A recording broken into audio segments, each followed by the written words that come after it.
Well, what's up, you guys? So I'm sitting here in the guest room, kind of practicing piano. Today is art play day for me. I'm basically trying to reawaken my creative side that can come up with cool, fun ideas, art, sketch, all the stuff that I used to do as a kid that I was really good at. I think a lot of people are really creative when they're little because their mind is able to just kind of play and do things for the sake of doing them. As you get older, you're kind of trained because of the stresses of life, you're kind of trained to be very practical and purposeful in the things that you do. So your mind doesn't really, over time, it's hard to, you have to deprogram yourself from the thinking that if I do anything, it has to be for the direct goal of making money or this purpose that will help me make money eventually or things like that.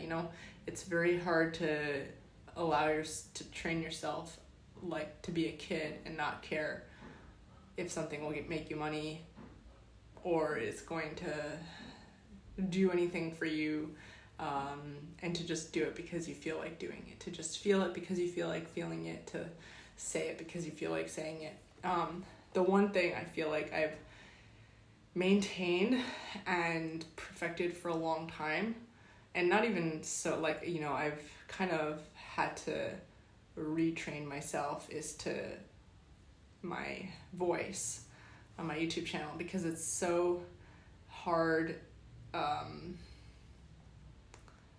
It's so hard for me to be myself on my YouTube channel when the idea is that me being myself and being honest and living my life and talking and sharing about it might hurt another person. That's one reason among many other reasons that I've cut like the majority of people that I've ever known for my life, which I recommend for most people. I recommend it for you. I recommend it. I mean, you don't need nearly as many people as you think you need to be in touch with you, to be around you. Your social media can be your voice to the world, but beyond that, you don't really have to be in touch with so many people for your personal life. One of the things that being in touch with a lot of people had hindered me in the past, and I've so many times, especially becoming really close to people, dating, one thing that it's been really hard to like relearn is bringing back my authenticity, my ability to just be fully myself on camera and not care who sees and what they think, which, on and off I had done in the past. But creativity is it's like your inner child's expressing themselves, and however well you treat that inner child's ability to express themselves is how well your art is gonna look. That's just the part of your mind. It's like your right brain, the part of your mind that is creative, that is emotional, that is authentic. Anytime you allow yourself to be in the presence of people, places, things that are not really supportive of that creative part of you, the inner child, you're going to have a hard time coming up with new ideas. You're going to have a hard time improving. You're going to have a hard time being your authentic self, or even knowing what your authentic self wants, because the default is going to be like this survival mechanism. Your brain is going to default to whatever the needs, wants, thoughts, opinions are of the people in the room, even if they don't ask for it. Over time, that's just what happens. It's taken me a really long time to deprogram myself from that, and it's still very hard. I'm an adult at this point. I've spent more of my life as an adult than, or sorry, no, I haven't. I've spent at least more of my life as someone who is aware of other people's thoughts and opinions than not. So, I think most of us have spent more of our lives aware of other people's opinions than not. So, it makes sense why you would be defaulting yourself and who you are to other people. I feel like a younger me would have felt comfortable to be more theatrical, more opinionated. And I want to get back to that. I want to get back to my theatrical, opinionated, crazy self that has so many thoughts, so many opinions. One of those things, or just so many feelings. Like, one of my feelings lately is like, I feel like there's kind of a culture war happening in the world. I feel like it's like a deep, maybe not even culture war, like energy war happening in the world. And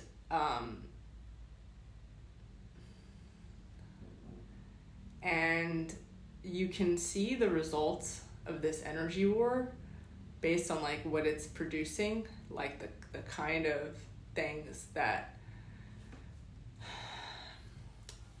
like, I feel like the war, the way I see it, I mean, I don't even know. It's not really, I'm not thinking about this so logically.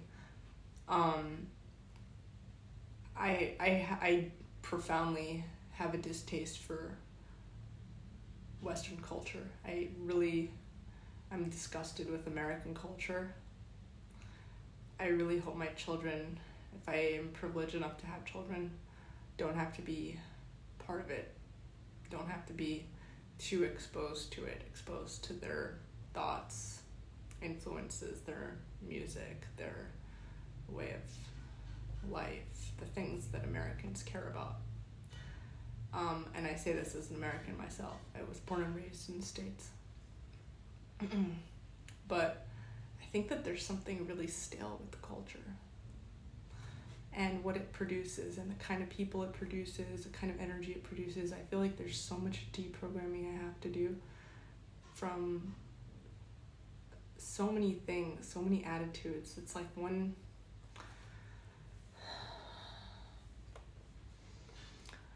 And I feel like I've been hiding so much of it, so much of the way I think, because I don't want to be insulting. But the thing is, like, I've cut out everyone and anything in my life that might think this is insulting. So I just have to say it because this is my job. This is what I want to do. This is my purpose, is to just be myself. I think it's everyone's purpose to just be themselves, be who they are, be their authentic, connect to what they feel. And if anyone doesn't want to watch my videos, they don't have to. I feel afraid of the fact that I speak English so much. And maybe this is like, the last video I made, I talked about my hypervigilance, about paranoia, about panic attacks, about like all these different fears of my past. Maybe this is like residual that, maybe this is, I look like I'm calm and like my life is calm and I feel safe and everything, but maybe I'm like just manifesting another version of that paranoia. But like in the past, with every bout of like paranoia, there's some truth. There's something real that your inner child is like crying and trying and tugging at your skirt and trying to let you know about, and saying this isn't for us. And while it might not be a legitimate thing for the people around you, for you, it might actually be legitimate. Your feelings are real. That's like the one part of you that's real. They're the big, huge ball that your little inner child is scared of might be a tiny little ball, or just an illusion to everybody around you. But as long as your inner child's afraid of it, it doesn't really serve you to stay there and to be in front of that ball. It doesn't matter what the reality is. So I'm trying to get used to sharing myself, my thoughts, my feelings, without being too concerned about what the reality is on the other side, because I also know that your reality is really, really subjective. It's really it depends on what lens you're looking at things from, what the context, who you are, where you live. I just don't like the way that people think in America. I don't like the culture, like the things that people care about, what people view as wealthy. And I say this as someone who's been in it for so long. I just don't like what people view as third world versus first world. Things that are objectively like bad for your health, for your future. People view that as first world. I don't like people's over-reliance, over-dependence on things that are bad for them. I don't like how people are so overly trusting of these like fake man-made systems people are hyper moral or moralistic. They're so moral. They're obsessed with their morality. Everybody. You think I'm talking about you? I'm talking about everybody. I think people in the States are so hyper moralistic. Everything is a moral thing. Everything is racial. Everything is all about being the best person ever. When people say be a good person in the United States, what they mean is be a good person for other people. So everyone is really sacrificial. Nobody knows who they are. There's no real creativity coming from that culture because creativity has to come from your inner child.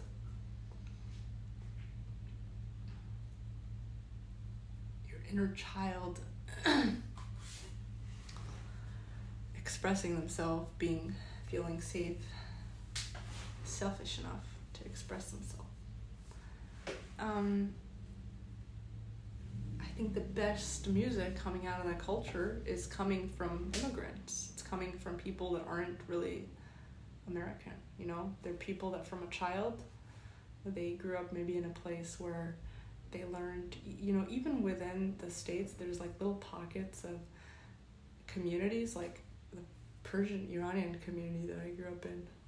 There's like little communities within communities where people kind of stick to themselves, they're in their bubble, they speak their own language, and they're able to maintain a healthy amount of selfishness, self-investing, selfishness.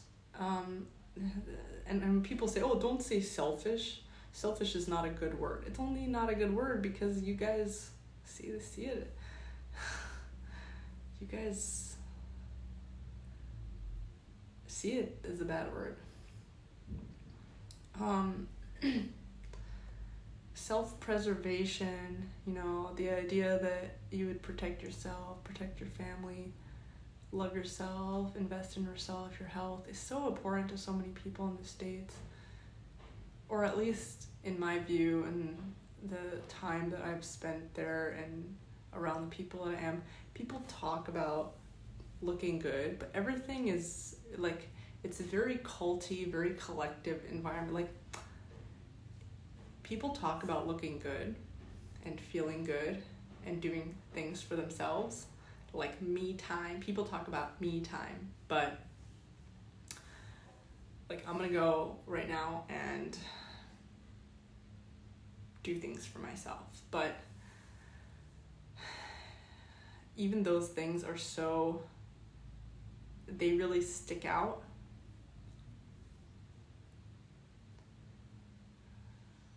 I don't think that people know how to do things for themselves. I think for myself, I say this as someone who grew up in that too. But I have at least a few other perspectives. I don't think people are able to think for themselves of what doing things for myself means, what time spent with myself means. Because everyone is just so trained to like think within a factory like environment.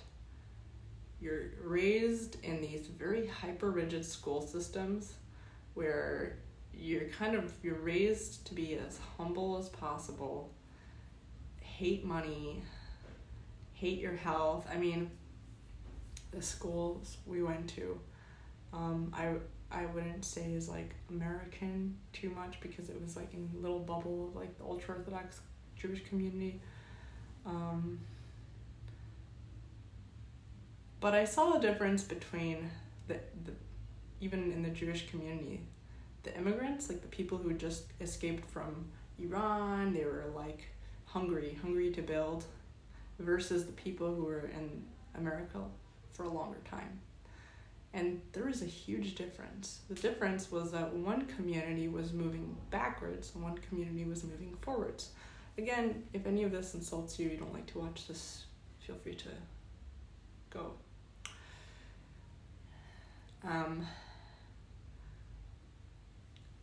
The Iranian community, sure, immigrants, they were hungry, they were literally poor, they just came from Iran with their clothes on their back, a lot of them were smuggled, they were actually being helped, they were taking charity from the American Jews, the Americanized Jews, the ones that were there for longer, even though they had their own community. The difference is huge.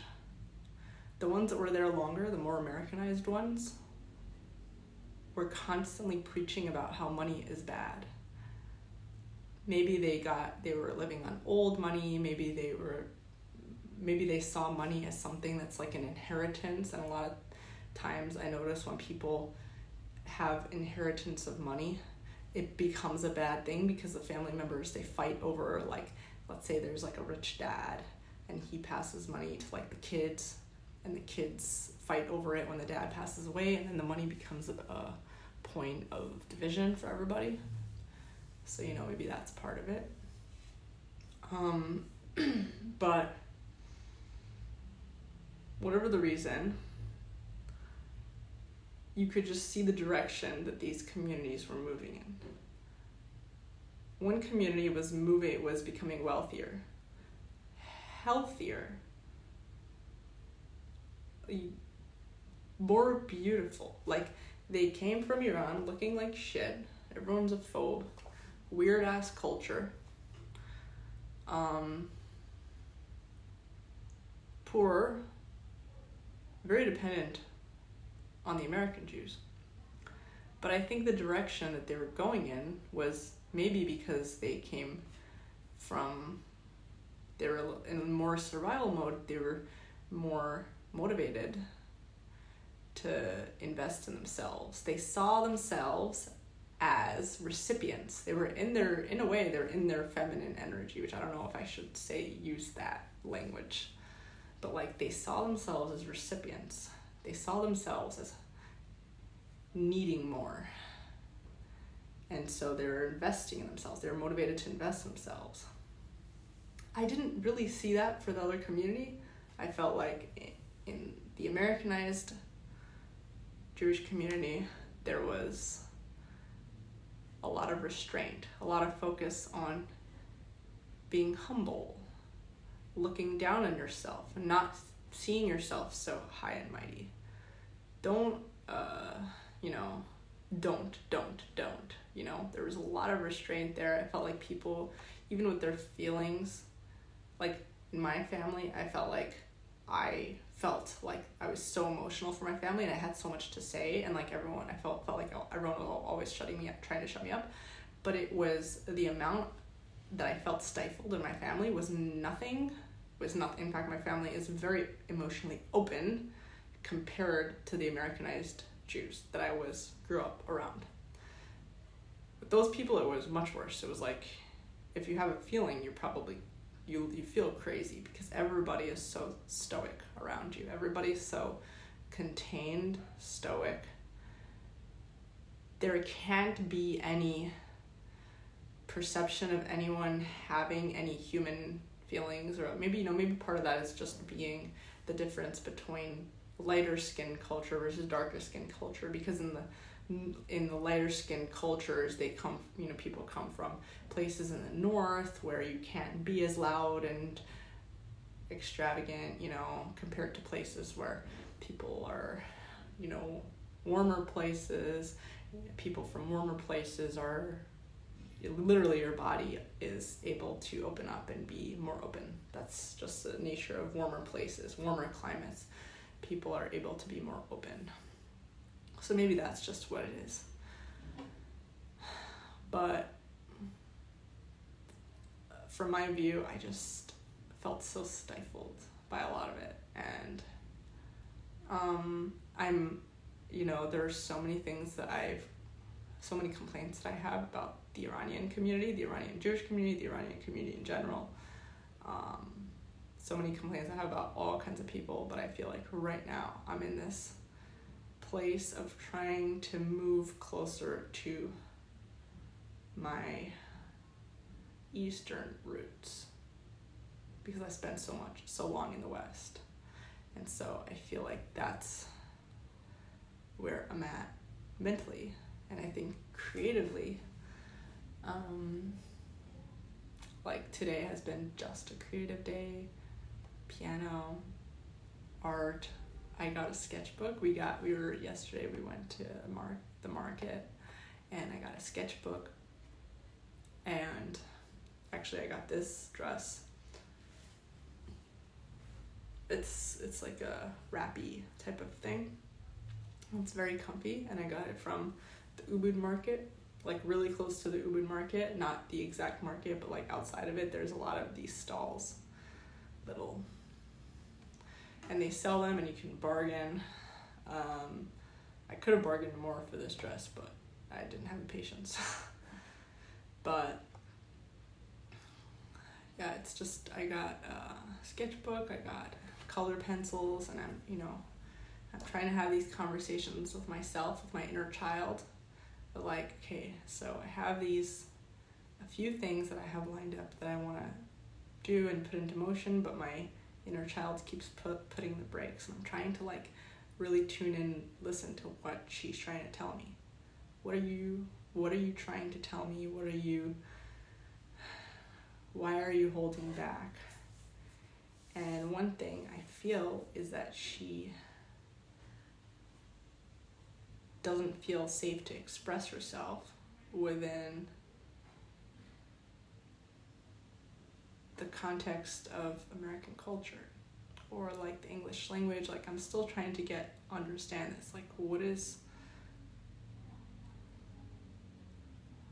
like this, what is holding me back? Like, what is it trying to tell me? Like, what specifically can I eliminate or add for that inner creative part of me to feel safe to perform and express herself in uninhibited manner. And I'm actually curious about your guys' creative processes. Anyone who's had a creative process, playing music, making art, crocheting, I don't know, singing, anything creative that allows you to express your thoughts, feelings, the artistic little child inside of you. What have you done to help yourself become more comfortable to help your inner child to feel safe to do that? Yeah. So that's where I'm at right now. I'm curious about your guys' thoughts. I'm gonna go back to doing this stuff, even making this video. Like, I didn't really know what video to make for you guys because I'm in this place where like I am trying to like, I feel like I have a baby and I'm just waiting for the baby to come out. Like I feel like a pregnant lady that's just like waiting for the baby to come out. So that's where I'm at, where I'm just waiting for, like, I feel like I'm so close with certain things. I'm just waiting for it to come out. And I figured I would just make this video for you guys in the meantime. And cool, yeah. If you guys are wondering how I have so much time and how I live this lifestyle, I've made this plug a million times, but I highly recommend that you go and read my book, House Hackers Anonymous, and you'll find the description in the link below. And I'll talk about it more in future videos. But now I just feel like continuing to meditate, think, and make art. See you guys.